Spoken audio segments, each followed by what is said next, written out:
Hey guys, happy Wednesday. It's Kyle here, and this week we are talking about summer. I found it really hard to bind when it got hot. It just wasn't comfortable, more so than usual. I couldn't breathe. Um, and usually after an hour or two, I was already feeling faint, because it would just stick to my body and make it tighter than it was for me. So you've got to be really careful. You know, obviously all the normal binder rules apply. Drink water, don't wear it too long, don't wear it too tight, etc. But with the summer, it's kind of doubly important. Um, for me, I know there's a lot of, what's a good binder, what's not a good binder. I am gonna admit, I bought the cheap ones on eBay. Um, I had the Underworks full um, one. I don't know what it's called. The one that's goes all the way down to your hips. And I tried to try top, and the thing for me is I just didn't like how it looked. I really didn't. Couldn't wear tank tops, without having it come up, and I was really self conscious about it. So I started buying the ones that are marketed toward cosplayers. Wow, voice crack. Um, the ones that are built into tank tops. They go for $15 on eBay. They're not super great, but the one as far as durability, they broke really fast. Um, but they're not pullover. Basically, the way they work is they have little hooks, so you fasten your binder.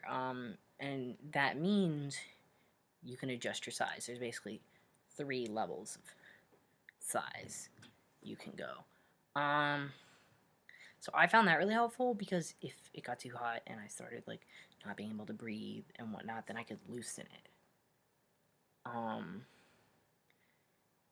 And also because I could loosen it, I could loosen it enough to where I felt comfortable enough, with not to where I felt flat enough in my chest area, but could still go swimming because it wasn't tight. I don't recommend binding and swimming.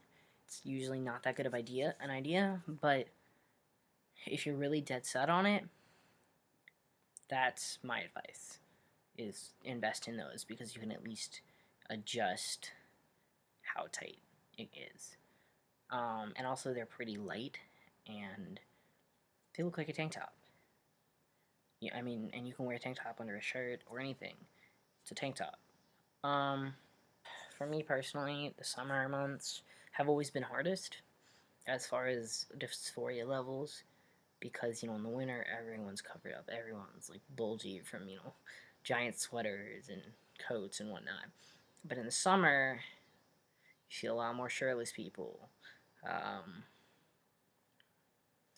just a lot less clothing, and as someone who's not, outward appearances are only outward appearances, and I know that's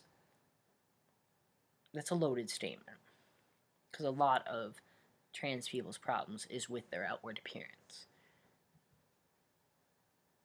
But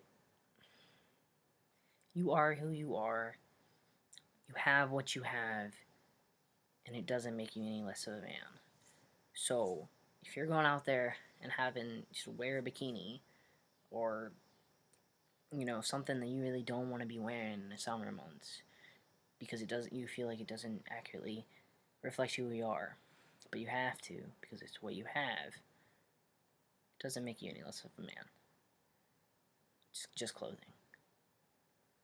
It's, and I know that's hard, especially since how other people view you can be a big trigger and factor in how you see yourself. And I'm still not totally 100%, okay with that a lot of the time. But you gotta think positive and just power through it, and summer will be okay. So I'll see you next week.